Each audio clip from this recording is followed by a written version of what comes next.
Wah, ini mas seolah-olah itu malah kita sudah di surga. Iya, bisa jadi seperti itu. Maksudnya kepenak kabeh lho. Nah, Terus gak usah bergawe ya karena sistem ayah sudah. dulu kita. Halo, selamat datang kembali di konten kami. Masih dalam konten Ngedabrus. Untuk teman-teman, selamat tahun baru 2025. Mengawali lembaran baru untuk kehidupan yang lebih baik lagi. Untuk Ngedabrus kesempatan kali ini kita akan biasa ya, tradisi rutinan biasanya kan awal tahun mesti ada prediksi-prediksi, ada ramalan-ramalan. Nah, Cuman pembahasan kita kali ini ramalannya lebih ke ramalan yang berbeda. Biasanya kan ramalannya kan identik dengan klenik-klenik, hal-hal yang magic, mistis. Nah, ramalan yang kita bicarakan ini sangat kental hubungannya dengan politik dan teknologi. ini menurut ramalan dari siapa ini? Dari Atos Salome, Atau Salome itu dia seorang peramal dari Brasil. Ya cukup terkenal ya, Oke, monggo di googling sendiri. Prediksi Mungkin apa saja yang dari- sudah tembus dari dia. mungkin dari track recordnya mungkin sudah banyak ya Banyak. prediksi yang Mungkin bisa tembus cari, ya. ya bisa cari sendiri di googling. Kalau kita bicara satu-satu nggak selesai. Oke. Kita langsung bicara ramalannya 2025. Kira-kira apa saja? Ini saya lihat di Detik Jatim yang akan diramalkan di tahun 2025 ini. Mulai dari Ini tidak ada kaitannya sama klenik ya? enggak, Enggak ya. Satu, IE makin menggila teknologi ini. Nah, Kedua, manusia hasil rekayasa genetika. Ini teknologi apa? Perkembangan ilmu biologi. Ketiga, kontak dengan kehidupan ekstra terestrial. Inilah ini semi klinik ini atau lebih ke arah Sebenarnya- metafisis. iya, semi klinik berhubungan dengan makhluk luar angkasa ya. Ya. Terus krisis energi buatan. Terus ada lagi bencana iklim yang dibuat-buat. Ini sangat mirip dengan film, saya lupa namanya film apa ini. Jadi ada satelit terus bisa merekayasa iklim cuaca dengan menembak apa itu awan dan lain-lain, membuat awan buatan, terus di suatu lokasi disiram dengan kadar garam yang banyak. Keenam, operasi militer rahasia. Ketujuh, teknologi pengendalian populasi. Ini agak ngeri ya, teknologi pengendalian populasi berarti kan di Indonesia kan ada program KB itu. Iya. Lah ini entah seperti apa maksudnya teknologi ini. Lah kalau saya baca di artikel ini bahwa dasar untuk perubahan tersebut telah diletakkan secara halus selama pandemi COVID-19. Berarti mungkin contohnya seperti pandemi itu mungkin ya, Iya. pengendalian populasi manusia. Kan? Jangan-jangan pandemi kemarin itu juga hasil rekayasa itu untuk mengontrol jumlah populasi. populasi. Nah, tapi pandemi itu maksudnya betulan ada atau enggak itu? Ya, emang ada loh. Ada. Ada. Atau saja itu cuma sekedar apa ya? Propaganda saja yang untuk menakut-nakuti. Faktanya ada, saya juga sakit. Saya juga merasakan sakit yang berbeda. Cuman saya kan nggak laporan Enggak ke rumah ke sakit. ke Vaskes. Coba saya ke Vaskes pasti sudah Gotong. dianggap positif, sudah sudah ditempatkan yang terasing. Apa istilahnya di Apa nih? sampai lupa itu. Rehabilitasi itu.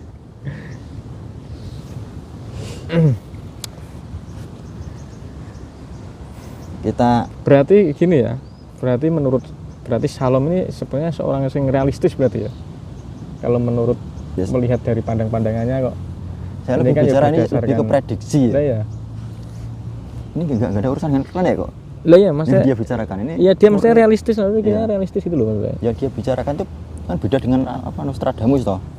Kalau si Nostradamus kan ada istilah sastra-sastranya toh. Kadang-kala sifatnya simbolik.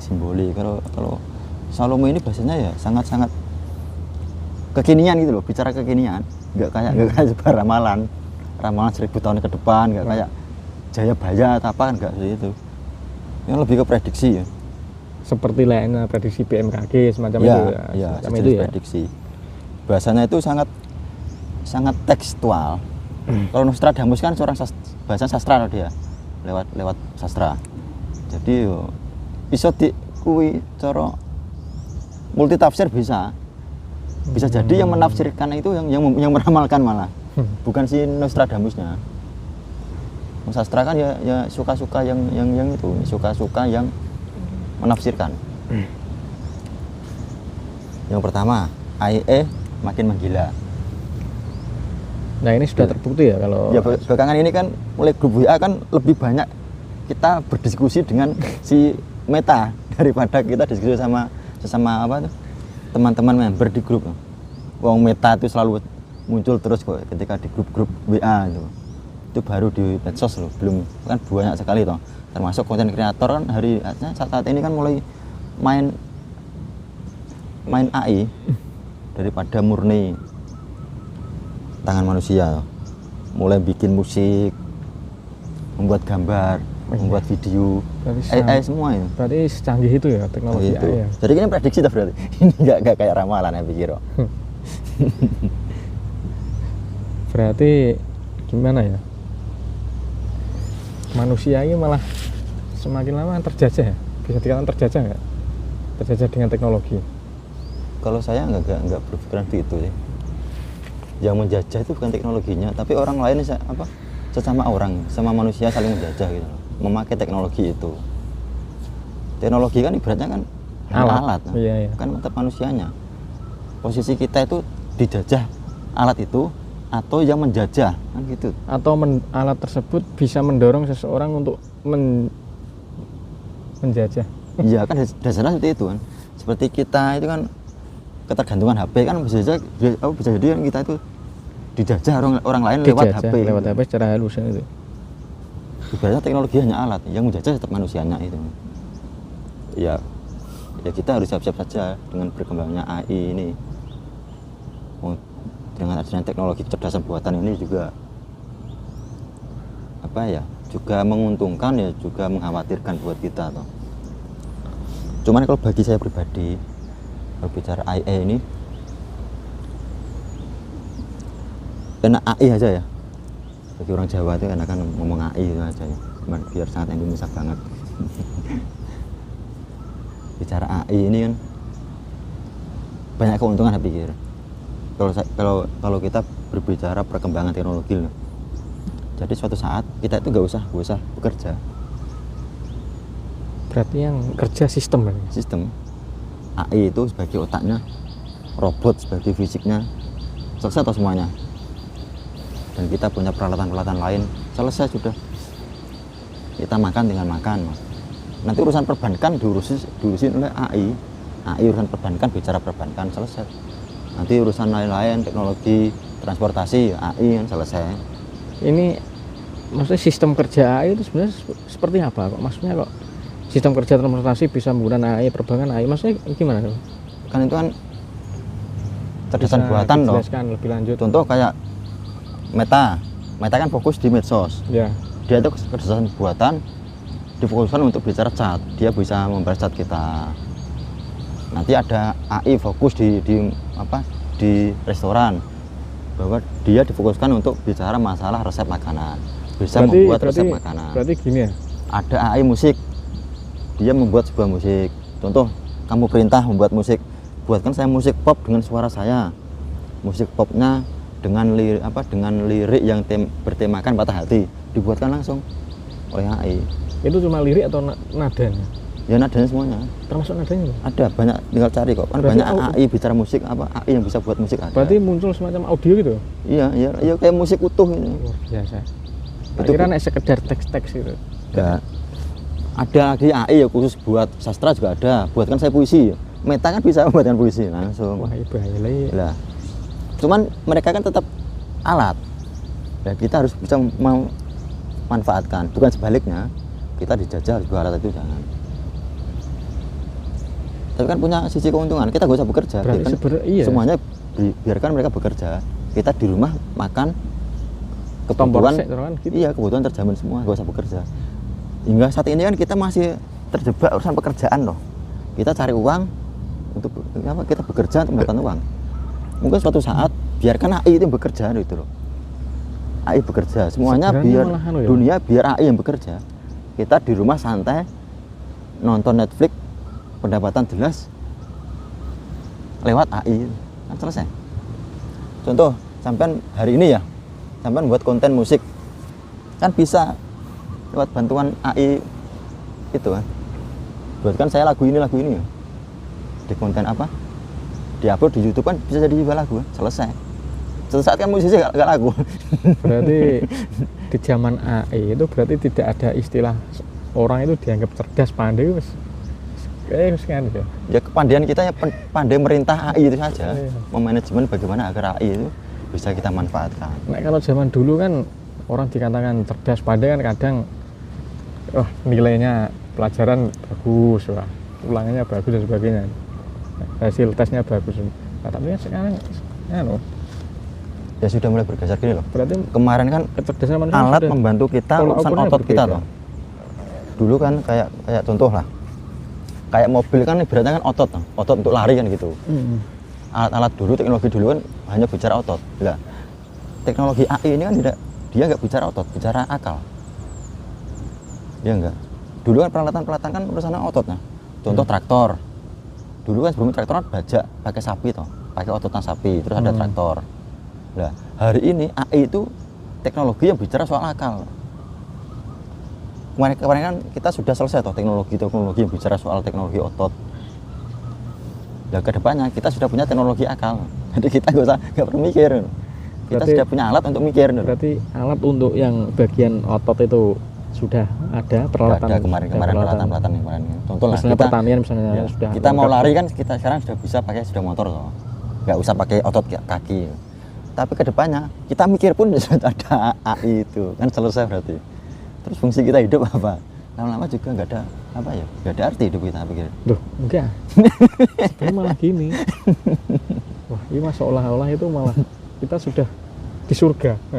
Ya, bisa jadi seperti itu. Maksudnya kepenak kabeh loh. Nah, Terus gak usah mergawe ya karena sistem AI sudah dulu bekerja. kita kan overthinking loh. Ke depan kita nggak perlu overthinking kok. Kita nggak usah mikir masalah besok saya makan apa. AI sudah memikirkan kok. Suatu saat loh AI akan membantu kita sehari-hari, semuanya dipikir dia. Masa depan anak dipikirkan dia. Loh, kan selesai tuh. Bahkan kita mau bikin rumah itu sudah didesainkan. Iya. Selesai tuh dibuatkan. Nanti tukangnya lewat robot-robot itu bekerja. Selesai loh. Peralatan pertukangan juga sudah. Fisik Canggih. selesai. Urusan Ya, terus kan apa gini? Kan layah-layah tak ya. Ya, gitu. oke. Udah, ini masih banyak. Langsung lanjut kedua ya. Dua tadi apa? Manusia hasil rekayasa genetika. Itu maksudnya gimana itu? Jadi ya, memodifikasi genetika kita. Jadi kalau gen manusia kan bisa dibuat lah kayak X-Men kan. Manusia mutan X-Men bisa punya taring, bisa punya kuku panjang. Waduh, itu malah anu. Jadi Serem itu. Ya kita kan bisa sangat mendekati dewa berarti. Kita punya AI. Dengan sisi kita juga punya itu teknologi manusia itu bisa direkayasa secara genetika. Tapi masuk bisa. Suatu saat bisa. Loh, di Cina ada kok. Pil kecil itu sekali minum itu sudah serasa kita terangsang olahraga kok. Otot kita langsung berkembang tanpa kita harus nge-gym. Kayak saya harus tiap hari harus push up dulu loh. Di Cina itu ada pil itu sekali minum langsung terangsang otot ini kayak sudah olahraga. Keringetan tiba-tiba kelaparan.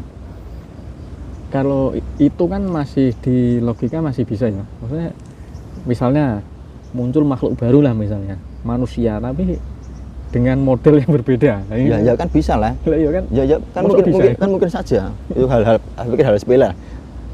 Suatu kedepannya lah kemarin kita loh ada bayi tabung. Tapi kan bentuknya kan wujudnya masih manusia. Iya kan kita tetap rekayasa toh. Maksudnya di luar apa kodrat manusia di luar rahim lah. Nah, apa susahnya kita terus punya tanduk Loh. kan bisa toh direkayasa. Wong apa itu? Sekarang saja sudah mulai ada program menghidupkan kembali gajah purba. Jadi Berarti nanti kalau gajah purba bisa dihidupkan tidak menutup kemungkinan manusia mati bisa Ya suatu saat. bisa direkayasa lah. Ya Meskipun tidak mamut itu. meskipun tidak 100%. Suatu saat kan mau dihidupkan kembali mamut itu. Ini berarti masih dalam taraf percobaan mungkin ya. Sudah proses. Tapi belum berhasil. Sudah proses. Menghidupkan kembali mamut dan beberapa binatang-binatang yang sudah punah. Selama itu DNA-nya belum rusak. Kalau dinosaurus kan DNA sudah rusak, itu sudah nggak mungkin dihidupkan kembali. Kalau mamut masih bisa, karena DNA-nya belum sepenuhnya rusak. Nah nanti kan kita kan bisa merekayasa toh. Kita mau lari sekencang apa, kayak sekencang citah kan bisa otot kita direkayasa genetika itu. Atau manusia punya sayap bisa terbang, kan lebih keren lagi tuh. Wah itu malah kurangan loh. Kalau saya malah masih susah dinalar itu kalau itu. Kalau saya malah berharap manusia itu secara fisik kuat gitu loh. Ngori yo. Kita berlari kencang kayak citah kan yo, ngori yo. Lama-lama kan sepeda motor nggak laku. Terus ramalan selanjutnya, kontak dengan kehidupan ekstraterestrial, ini dengan makhluk-makhluk luar angkasa lah, dengan alien dan lain-lain. Jadi akan menemukan hal baru lah kita itu suatu saat. Nah itu sistemnya bagaimana itu? Kalau bisa kontak dengan makhluk luar angkasa itu? Kira-kira lah, bayangan. Piye maksudnya sistemnya piye? Sistem gimana maksudnya? Caranya kontak begini? Iya pasti punya bahasa yang berbeda. Wong kita sama manusia aja bahasanya berbeda. Maksudnya kontak ketemu loh, gak kontak sekedar mungkin suara atau sinyal loh mas. Entah mungkin kontaknya ya dalam wujud apa ya? Tapi saya percaya kayak akan tetap ada apa kayak video call lo ya di luar angkasa sana. Entah bahasanya lewat gerakan atau lewat frekuensi yang kayak lumba-lumba yang frekuensinya nggak kita dengar, atau mungkin lewat komunikasi apa kan itu bisa aja. Kan nggak harus bersuara toh komunikasi itu. Kalau bersuara kan berarti komunikasi tidak kita menutup kemungkinan itu yang dihuni makhluk hidup tidak hanya dunia bumi berarti ya. Alam semesta kan nggak ada batasnya toh. Kan nggak kan bisa tidak jadi menutup kemungkinan ya. Ya tidak menutup kemungkinan ya ada, bisa aja ada di sana tapi belum terbentuk juga ada, atau sudah punah juga bisa mungkin ada. Atau gini ya, yang dimaksud luar angkasa itu atau mungkin makhluk metafisika itu ya. Kok pusing ya kita bahas ini. yang jelas kalau saya pribadi percaya tetap ada makhluk di luar sana. Iya maksudnya ada, cuma yang dimaksud makhluk luar angkasa apa? Saat ini kita menjulukinya sebagai makhluk metafisik atau goib atau setan hantu apa itu maksudnya lebih. Ya itu kan juga punya mengirimkan sinyal toh itu. Kalau dideteksi secara ya bisa jadi atau apa? Bisa jadi hantu juga ada. Ya ada. Cuman bentuknya tidak apa ya? Secara observasi tidak bisa manusia itu. Bisa menjangkau observasi manusia.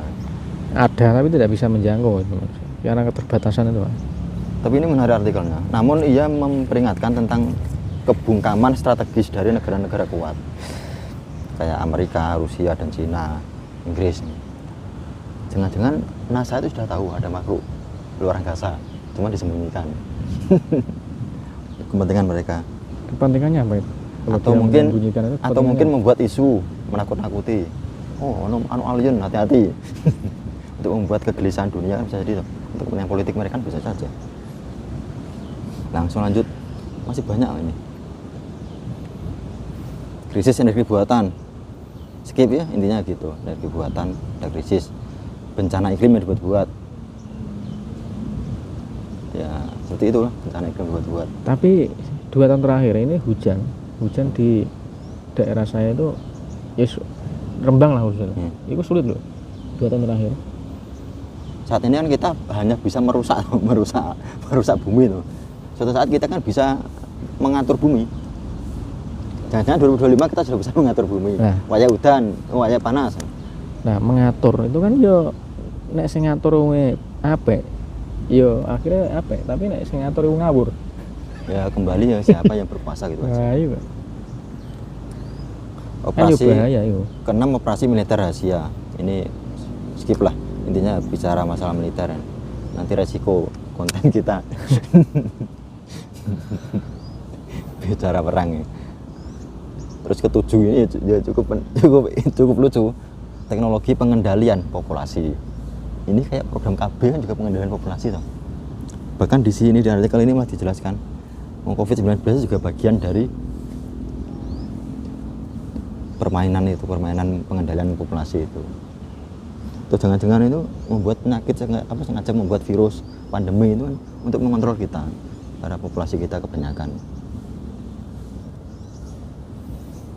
Tak pikir ini si Salome ini ya dia bicara prediksi lah, nggak bicara tidak ramalan itu. Ramalan secara klinik bisa kok kita logikakan. Ya sekarang kita bicara ramalan yang lain, yaitu Baba Vanga dan Nostradamus di 2025. Nah untuk si Baba Vanga ini, perang di Eropa dan kehancuran alam. Ini cukup mengerikan ya. Tuh, ini kan sudah terjadi tuh perang. Iya. Sudah dimulai sebenarnya, prosesnya sudah dimulai. Iya, masuk akal. Ini masuk ramalan kok ini. Ya enggak prediksi. Baba Vanga ini meninggal tahun 96 kok.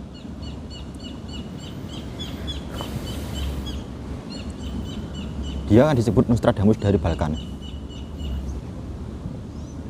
Contoh ya, ramalan yang tembus.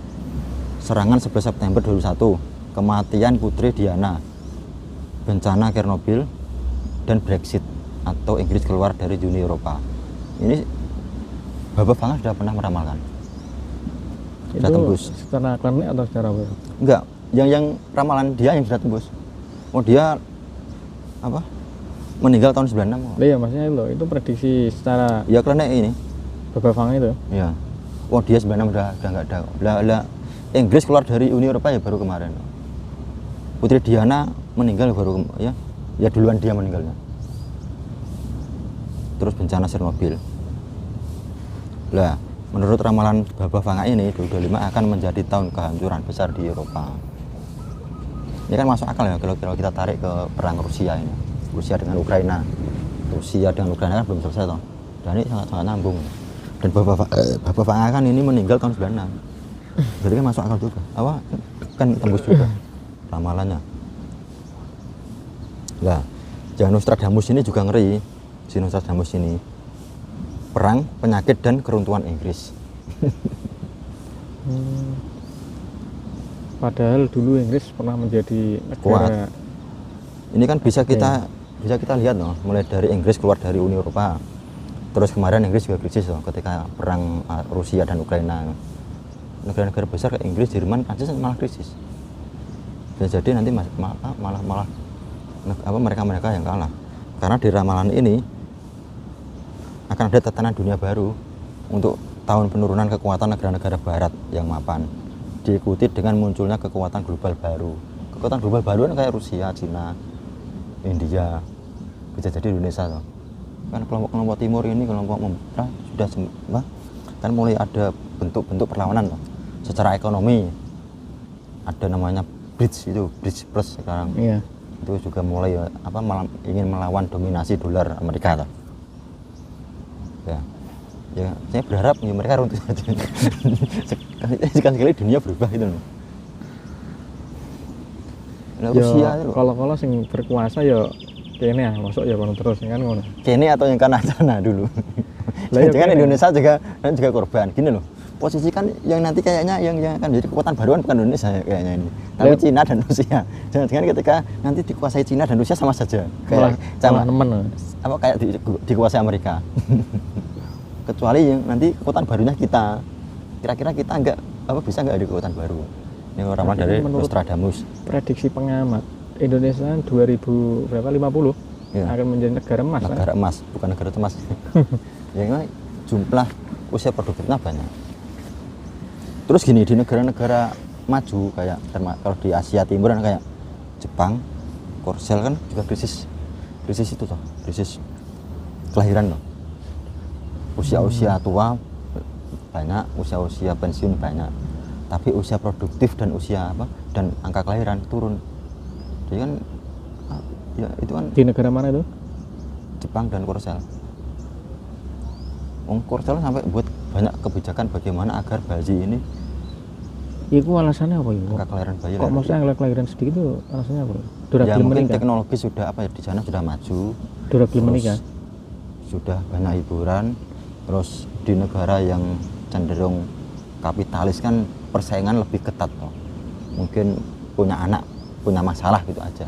Wong kita aja hidup di sini di Indonesia kan sudah merasakan iklim kapitalis, iklim kompetisi yang begitu tidak manusiawi gitu loh. Berarti kalau di sana itu punya anak repot mungkin itu. Iya sangat repot. Makanya ya kita masih beruntung hidup di Indonesia yang apa yang masih bisa lihat hijau-hijauan gini. Masih banyak orang ngarit kan ya. Ini sebuah apa salah itu kenikmatan juga. Sebenarnya ini termasuk sebuah ketahanan namanya. Ketahanan bangsa ini jadi Iya, mau. ketahanan kesehatan mental kita lah. Kita bayangkan, kita sudah bisa membayangkan antara kehidupan di Jakarta sama di apa di daerah kayak di pedesaan gini kan beda tuh. Dari segi kenyamanannya, dari segi ketentraman, meskipun secara ekonomi ya kita pas-pasan. Makanya di Korsel itu angka kelahiran sangat sedikit, beban hidup yang semakin berat, apa mahal, jadi kan mau kok dua anak, angka pernikahan juga turun. Apa gini ya? Karena di sana itu kan ya karena kebebasan yang apa ya, wong model liberal lah gampangannya. Apa ndekne itu? Ya terlalu kapitalis itu. Iya terlalu bebas. Jadi manusia di sana itu tidak seorang saya bebas tau apa ya mungkin. Nek wong mungkin ya nek Mungkin norma-norma juga mulai norma-norma terdegradasi. nek di sini kan nek untuk gampangannya nek kepengen melampiaskan nafsu kan ya dengan menikah ya mana dan mungkin di sana wis bebas kan wis gak perlu wis. Ya mungkin terus andeknya Cukup seks bebas itu aja. lahir direpot ya. Bikin rumah tangga kan alah sebuah masalah mungkin bikinnya waktu itu, jadi malas. Makanya di Korea Selatan banyak program-program bagaimana agar meningkatkan angka kelahiran dan angka pernikahan. Termasuk banyak kebijakan yang lucu. Salah satu kebijakan lucu di sana itu apa ya, untuk anak laki-laki itu beda usia dengan anak perempuan ketika masuk. Contoh satu kelas itu anak perempuan harus di bawah umur dari usia anak laki-laki. Tujuannya apa? Menciptakan kenyamanan. Berarti gini ya, mungkin secara emosional mungkin kedewasaannya lebih cepat anak perempuan mungkin ya. Enggak, lebih merangsang nafsu itu loh. Arahnya ke sana ya, Mas. Ngono malah. Merangsang nafsu ben gedene gelem mau bercinta dan nikah intinya gitu. Intinya sak kelas beneran orang pacaran itu. Garis besarnya itu. Makanya digawe sak kelas kuwi sing wedok luwih muda. Karena kita secara biologis kan biasanya kan ketertarikan kita pada ke usia di bawah kita ya. di bawah kita. Untuk yang laki-laki apa anak yang perempuan lebih suka yang di atas yang di atas usianya gitu. Ini kan kebijakan lucu tuh. Saking bingungnya dari orang Korea Selatan. Berarti jarak usianya berarti terpaut lumayan berarti ya. 1 tahun, dibuat 1 tahun. Enggak banyak, 1 tahun. Minimal wong lanang iso ngomongnya itu. Engko iso pacaran. Ini entah kebijakan atau tidak ya. Ada yang bilang JAV, nanti JAV loh. Film porno Jepang. Iya. Itu juga dorongan dari pemerintah Jepang agar orang Jepang itu mau menikah. Dibuatkan film bokep JAV itu. Maksudnya itu biar tujuannya biar supaya Bisa merangsang orang-orang Jepang agar mau menikah, agar mau pacaran, agar mau berkeluarga dan punya anak. Maka dibuatkan program film JAV. loh maksudnya lo korelasinya piye ngono lho. Kan di dunia yang semakin apa ya, kehidupan mereka semakin kompleks, semakin rumit. Berarti mereka Berumah tangga atau Gak. berasmara kan suatu males kan. Berarti kan dia itu saking sibuknya itu mengesampingkan nafsu kan? Iya, lama-lama nafsu juga hilang tuh. Mau di Jepang Sibuk nih, saking sibuk itu ya. mau gini loh, kita di Indonesia ya, Ya. kita kan masih bisa sange loh ketika di apa? Iya. Andai kata satu kereta itu ada perempuan yang benol dikit kan kita bisa sange. Mungkin di Jepang nggak ada, mungkin orang mereka Biasa, sudah ya bukan sudah biasa, mereka sibuk capek kok. Mau di kereta mereka tidur semua. Saking capeknya urusan kerjaan kan gitu loh. Jadi kan dunia sudah jauh dari alami gitu loh. Saya perlu penelitian lagi. Mosok ngono alasannya. Iya. Mosok saking sibuk lah terus golek duit sugih terus dienggo apa? Ya emang korban dari apa? Iklim kapitalisme itu apa kita harus bekerja dan lain-lain. Nek wong Jadi kita kan Iya. lupa toh. Kita nggak usah jauh-jauh lah. Kita kan hari ini sudah mulai mengarah ke sana toh. Wong teman kita juga mulai banyak yang tidak menikah. Males yang menikah. Ada lagi istilah apa itu? Tidak punya anak dulu untuk meniti karir. berarti itu film Jav Jepang itu malah salah satu program ya berarti ya. Ya, program bagaimana agar Tapi sing mereka tapi menikmati malah kita, orang-orang kita gitu. Malah kita punya anak banyak gara-gara Jav itu. Wong kita itu mencari referensi bercinta juga dari Jav kok. Jadi kan yang subur itu bukan di sana, kan di sini.